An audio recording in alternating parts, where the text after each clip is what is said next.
12장 1절부터 20절까지 말씀입니다.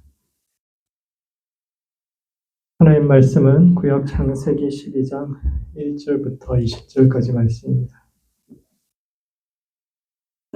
구약 창세기 12장 1절부터 20절까지 말씀을 한 절씩 교독하시겠습니다. 제가 먼저 읽겠습니다. 여호와께서 아브라함에게 이르시되 너는 너의 고향과 친척과 아버지의 집을 떠나 내가 내게 보여줄 땅으로 가라. 내가 너로 큰 민족을 이루고 내게 복을 주어 내 이름을 장대하게 하리니 너는 복이 될지라. 너를 축복하는 자에게는 내가 복을 내리고 너를 저주하는 자에게는 내가 저주하리니 땅의 모든 족속이 너로 말미암아 복을 얻을 것이라 하신지라. 이에 아브라함이 여호와의 말씀을 따라갔고 롯도 그와 함께 갔으며 아브라함이 하란을 떠날 때에 75세였더라.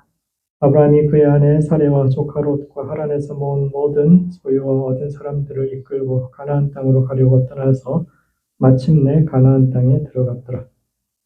아브라함이 그 땅을 지나 세겜 땅 모래 상수리 나무에 이르니 그때 가나안 사람이 그 땅에 거주하였더라.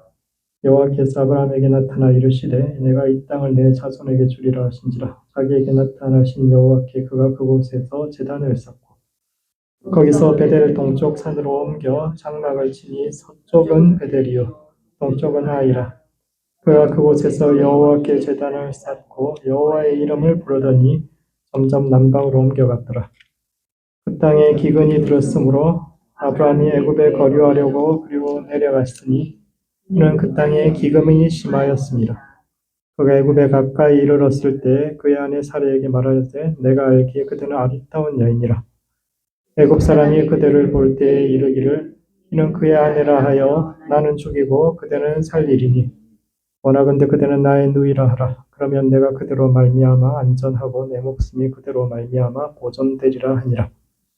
아브라함이 애굽에 이르렀을 때 애굽 사람들이 그 여인이 심히 아름다움을 보았고 바로의 고관들도 그를 보고 바로 앞에서 칭찬함으로 그 여인을 바로의 궁으로 이끌어 들인지라. 이에 바로가 그로 말미암아 아브라함을 후대함으로 아브라함이 양과 소와 노부야 함수 나귀와 낙타를 얻었더라. 여호와께서 아브라함의 아내 사레의 일로 바로와 그 집에 큰 재앙을 내리신지라. 바로가 아브라함을 불러서 이르되 내가 어찌하여 나에게 이렇게 행하였느냐. 내가 어찌하여 그를 내 아내라고 내게 말하지 아니하였느냐. 내가 어찌 그를 누이라 하여 내가 그를 데려다가 아내를 삼게 하였느냐.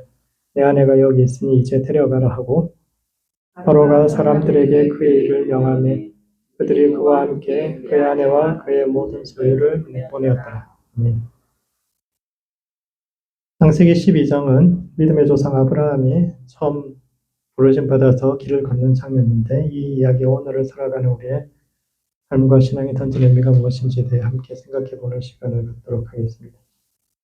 첫 번째, 우리는 모두 하나님의 복의 근원입니다. 어느 날 하나님께서 아브라함에게 너는 고향과 친척과 아버지의 집을 떠나 내가 내게 보여줄 땅으로 가라. 너는 복이 될지니 땅의 모든 족속이 너로 말미암아 복을 받을 것이라고 말씀하셨는데 이는 첫 번째 우리는 복의 근원으로 부르심 받았습니다.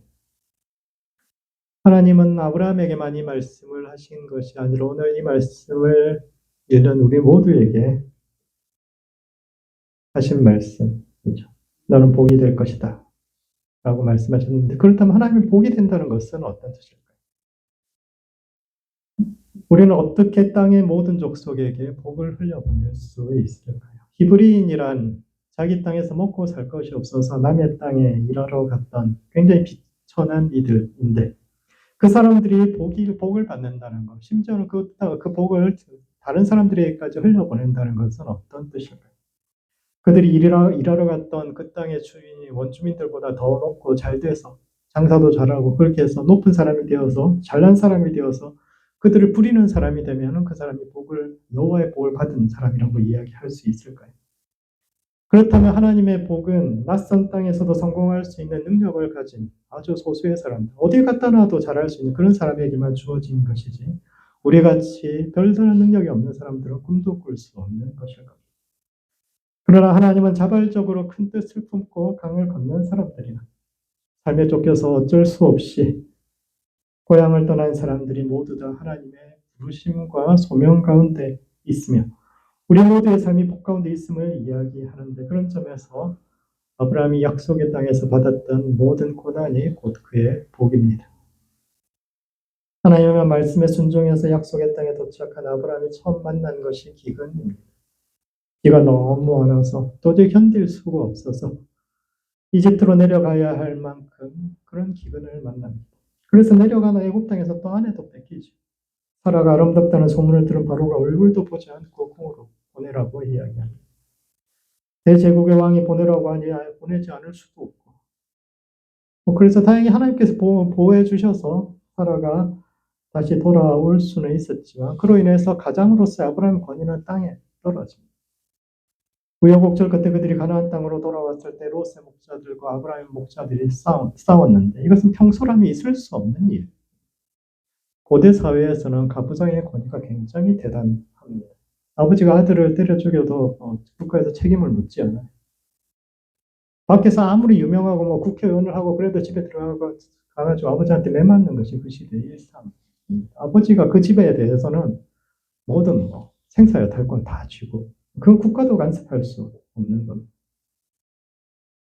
그런데 부족의 가장 큰 어른인 아브라함의 종들에게 롯의 종들이 대든다라는 것은 그들의 롯의 종들의 주인인 롯이 삼촌을 우습게 여겼다. 롯은 일찍 아버지를 여의고 삼촌이 아브라함 밑에서 자랐습니다. 아브라함도 오랫동안 아이를 낳지 못했기 때문에 내심 롯을 자기 후계자로 생각하고 있었죠. 그래서 고향 떠나올 때도 함께 떠나왔고, 가나안 땅을 지나 애굽까지도 함께 갔습니다. 그런데 그곳에서 롯이 자기 삼촌의 민낯을 보게 된 거예요. 사람은 위기에 처해야 본성이 나오는데, 기근이라는 위기 속에 자기 아내 하나 지키지 못하는 아브라함의 연약함을 보고 그 뒤로는 삼촌을 무시하기 시작합니다.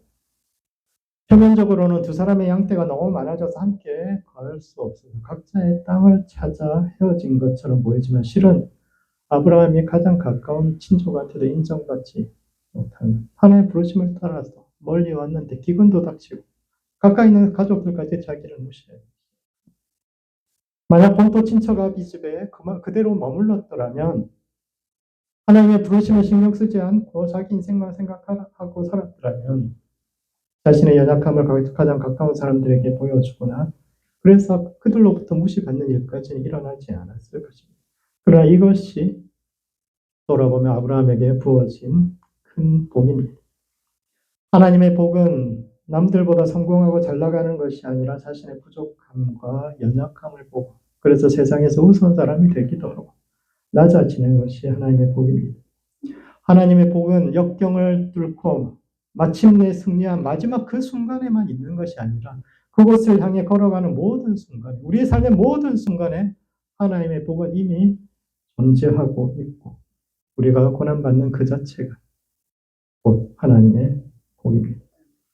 두 번째, 따라서 우리의 연약함이 세상의 복이 되게 해야 합니다. 아브라함이 믿음의 조상이 될 수 있었던 이유는 그가 히브리인으로서 겪어야 했던 모든 것을 겪은 사람이기 때문에. 아브라함 이전에도 믿음의 기감이 될 만한 많은 믿음의 조상들이 있습니다. 멸망으로부터 세상을 구원했던 노아나 1년의 날수와 같은 365년을 살다가 신비하게 하나님께로 갔던 에녹 같은 이런 사람들도 있습니다. 하지만 이런 사람들이 아닌 아브라함을 우리 믿음의 조상이라고 이야기하는 이유는 그가 히브리인으로서 삶을 살아갔기 때문입니다. 교통과 통신이 발달하지 않았던 시대에 강을 건넌다, 자신이 나고 자란 고향을 떠난다 라는 것은 돌아올 수 없는 길을 가는 것 같은데, 그렇게 고향을 떠나 낯선 땅에서 살아남기 위해서 분투하고 노력했던 자신들의 길과 똑같은 길을 아브라함이 걸었기 때문에, 아브라함도 그 땅에서 기근을 만났고 억울하게 아내를 뺏겼으며 불의한 현실 앞에서 아무것도 하지 못하고 손 놓고 있었는데, 이것이 히브리인들의 자화상이기도 합니다. 사람들 이야기하면서 너무 은혜받죠. 우리 사람들은 왜? 자기들이 그런 상황 속에 있으니까. 누구는 성질이 없어서 참고 있겠습니까? 어쩔 수 없이 참고 있는, 억울하지만 불의하다는 거 알지만 그 참아야 되는 현실이니까 얼마나 속이 상하는데, 우리 믿음의 조상이 똑같이 그렇게 겪었다.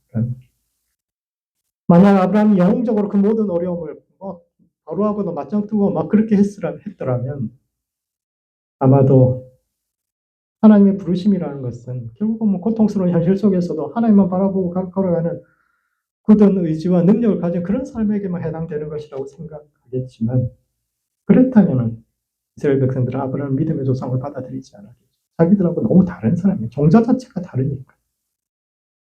그러나 오히려 아브라함이 우리처럼 수모받으면서 아무것도 하지 못했고 그저 견뎠기 때문에, 그리고 그를 통해서 그럼에도 불구하고 하나님이 우리와 함께하고 있다. 우리가 여전히 하나님의 복 가운데 있다. 우리가 고난받는 것은 우리가 하나님으로부터 버림받았다는 증거가 아니라 오히려 그럼에도 불구하고 우리의 모든 삶은 그분의 손 아래 있다라고 말해 주었기 때문입니다. 아브라함은 우리가 이 땅에서 복이 되는 길은 우리의 유능함을 증명하고 자신을 입증해서 이 땅에서 성공하는 길이 아니라 우리가 이미 하나님의 복을 받은 사람이라는 것을 믿으면서 걸어가는 것, 그리고 나아가서 우리가 이 땅에서 살면서 겪었던 그 서름과 어려움을 다른 이들에게 물려주지 않는 것만으로도 우리는 큰 복의 근원이 되고 있다라고 이야기합니다. 사람은 미워하면서 닮는다고 못된 시부모 밑에서 고생했던 사람이 똑같이 못된 시부모가 되는 경우가 많은데, 우리가 세상에서 흘려보내야 할 복은 우리가 이 땅에서 받았던 그 수많은 고통과 수모를 우리 다음 세대에 물려주지 않는 것, 그것만으로도 우리는 큰 복을 흘려보내고 있는 것. 그러므로 복의 근원으로 살아야 합니다. 우리는 이미 하나님의 부르심 가운데 있고 복의 근원으로 이곳에 서 있습니다. 모세는 낯선 땅에서 힘겨운 삶을 이어가면서 인생이 참 박복하다고, 내 인생에서 좋은 날은 없고 나는 복이 없는 사람이라고 말하던 히브리 사람들에게 그렇지 않다고, 너희는 복의 근원으로 부르심받고 이미 하나님의 충만한 복 가운데 있다고, 더 이상 무언가를 하지 않아도 있는 모습 그대로 의미 있고 가치 있는 존재라고 이야기해 주었는데, 이와 같이 스스로의 인생을 귀하게 여길 수 있는 모든 성도들 되시기 바랍니다. 두 번째, 약속의 백성이 되어야 합니다. 기근을 피해 내려갔던 이집트에서 아브라함은 아내를 잃을 뻔하지만 하나님께서 기적적으로 보호해 주셨는데, 이는 첫 번째, 인생에는 때를 따라 돕는 은혜가 있습니다.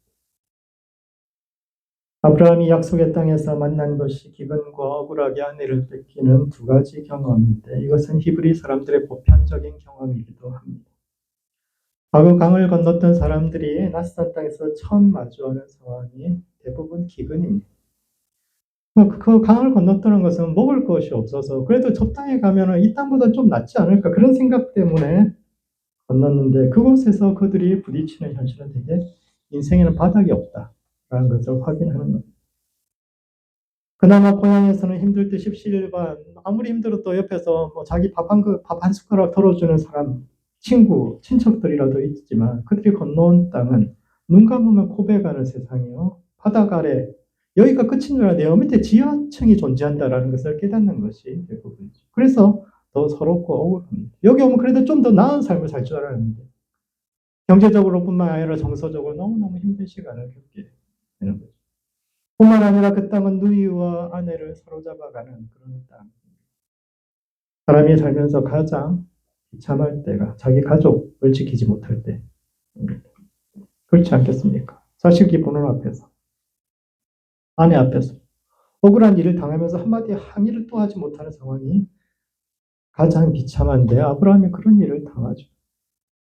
형식적으로 보면 바로의 신하들이 뭐 사라의 아름다움을 보고 칭찬해가지고 바로의 궁에 들어서 왕과 사돈도 되고 좋은 일처럼 보이지만, 얼굴도 보지 않고 풍문만으로 뭐 여자를 오라고 하는 왕이나 그런 왕의 명령을 거절할 수 있는 자유도 비참한 상황. 이집트에서 이스라엘 백성들이 살 때 이런 일 한두 번 겪었습니다. 주인이 막 좋은 이야기하면서 딸 보내라고 이야기하는데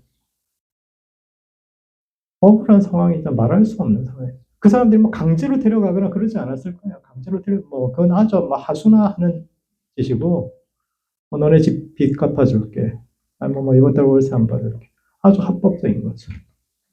많은 선물을 보내는 것처럼 사실은 뒤로 뭐 고리대금 해가지고 온갖 빚은 다 주는 거, 그 빚 다, 그 이자 다 까줄게, 큰 시혜를 베푸는 거죠. 그러면서 자신들의 아내와 누이를 데려가는 그런 세상을 보면서, 그런데 그곳에서 하나님의 기적이 일어나 하나님께서 바로의 꿈에 나타나셔서 내가 궁에 들인 여자는 타인의 아내이므로 네가 큰 벌을 받을 것이라고 경고하셔서 바로가 급히 많은 예물과 함께 사라를 돌려보내는데 이것은 삶의 가장 절망적인 순간에 우리를 버리지 않고 도와주시는 하나님을 보여줍니다. 세월 지나 삶을 돌아보면 그 힘들고 어려운 시간 어떻게 지나올 수 있었을까 싶은 그런 순간들이 한둘쯤이죠.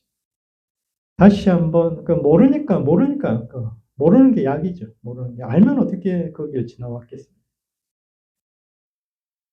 인생이 어떤 것인지 우리 앞에 일어날 일이 어떤 모르니까 지나올 수 있었던 순간들이 있는데 여러 사람들로부터 공통적으로 듣는 고백 중에 하나가 그때마다 은혜가 있더라 하는 겁니다.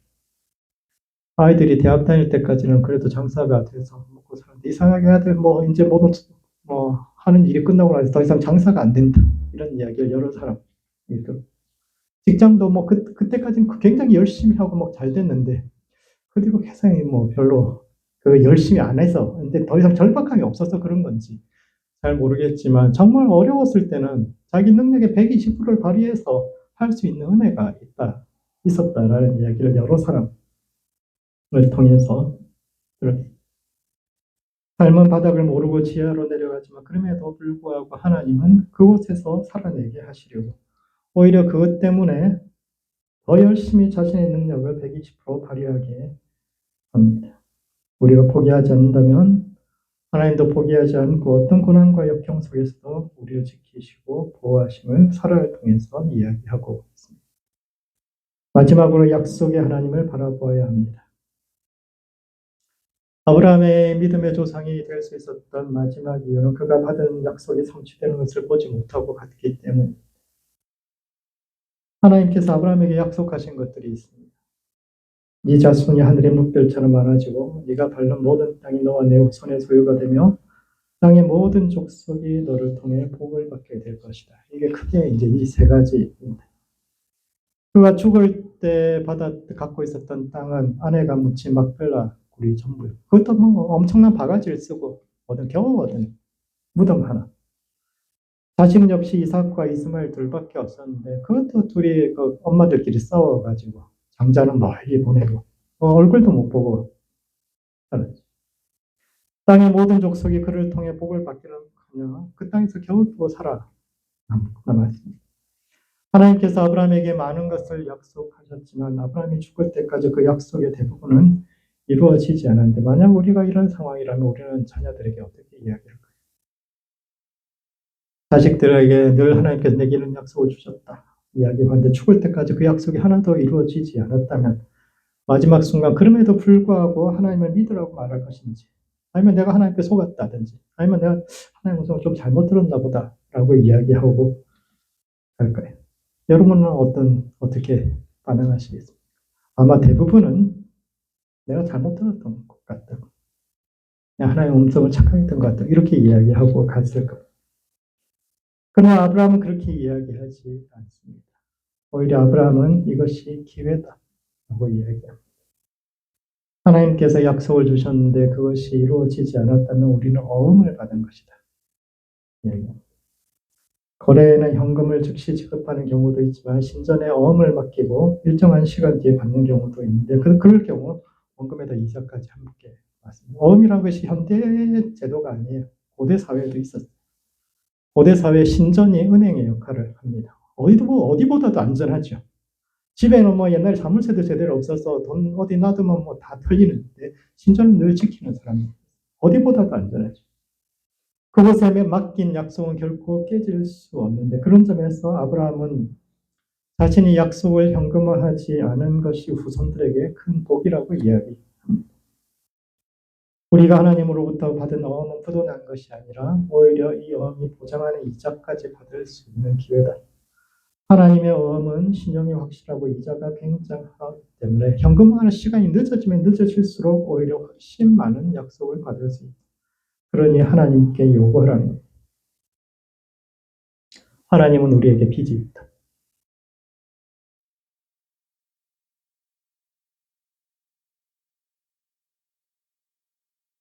그러니까 하나님께 요구할 것이 있으면 당당히 구하라는 것인데 감히 인간이 하나님께 신에게 뭔가를 요구할 수 있습니까?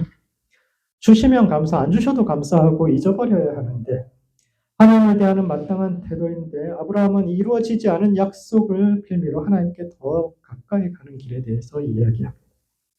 그에게 있어서 약속이 이루어지지 않은 것은 하나님을 멀리해야 할 이유가 아니라 오히려 더 가까이 나아가 기도할 근거가 된다고 말하는데 그런 점에서 아브라함 믿음의 조상이 된 가장 결정적인 이유가 그가 약속이 이루어지지 않는 것을 보고 가면서도 그것을 하나님의 약속이라고 정의하고 갔기 때문에 그는 약속이 이루어지지 않았기 때문에 우리에게는 아직 가야 할 길이 남아있고 궁극적으로 우리의 손에 채워야 할 것은 이 땅의 것이 아니라 하늘의 것임을 이야기하는데 그러므로 하나님의 약속을 기다리고 약속의 성취를 위해서 기도하는 모든 성도들 되시기 바랍니다. 때로 하나님의 약속은 더디 이루어지는 것 같지만 이는 더 큰 축복을 부어주시기 위함이요 말씀의 성취가 미루어질수록 더욱 하나님을 기대하고 소망하는 모든 성도들 되시기 바랍니다. 말씀을 정리하겠습니다. 창세기 12장은 믿음의 조상 아브라함의 첫 여정을 기록하고 있는데 이는 첫 번째, 복의 근원으로서 자신을 인식해야 합니다. 하나님의 음성을 듣고 자발적으로 목적의식을 가지고 그 강을 건넜든 삶에 쫓겨 어쩔 수 없이 강을 건넜건 이 땅에서 동일한 서름을 겪는 우리 모두는 하나님께서 부르신 히브리인이여 각자의 소명과 부르심을 가지고 있는데 능력을 입증하고 성공으로 자신을 입증하는 방식이 아니라 내가 겪은 잘못을 다음 때에 물려주지 않는 방식으로 세상에 복이 되는 모든 성도들 되시기 바랍니다. 두 번째, 약속의 백성이 되어야 합니다. 아브라함은 약속의 땅에서 아내를 뺏기는 일을 당했으며 그가 죽을 때 하나님의 약속은 이루어지지 않았지만 그는 그것이 약속음과 같은 것으로 하나님의 말씀이 이루어지지 않은 것은 더 큰 축복을 부어주기 위함이요 우리가 더욱 하나님 앞에 나아갈 이유가 됨을 말하는데 이와 같이 하나님의 약속의 백성이 되는 모든 성도들 되시기 바랍니다. 기도하시겠습니다. 기도할 때는 먼저 복의 근원으로서 자신을 인식하는 성도 될 수 있도록 자신을 위해서 기도합시다. 우리가 부르심 받은 강 건너편의 땅에서 복이 되는 성도 될 수 있도록 세상을 축복하는 복의 근원으로 살아갈 수 있도록 기도하시고 또 약속의 백성이 되는 성도와 교회 될 수 있도록 서로를 위해서 기도합시다. 말씀이 더디 이루어질 때 더 큰 하나님의 약속을 기대하고 소망 가운데 살아가는 모든 성도와 교회 될 수 있도록 서로를 위해서 함께 기도하시겠습니다.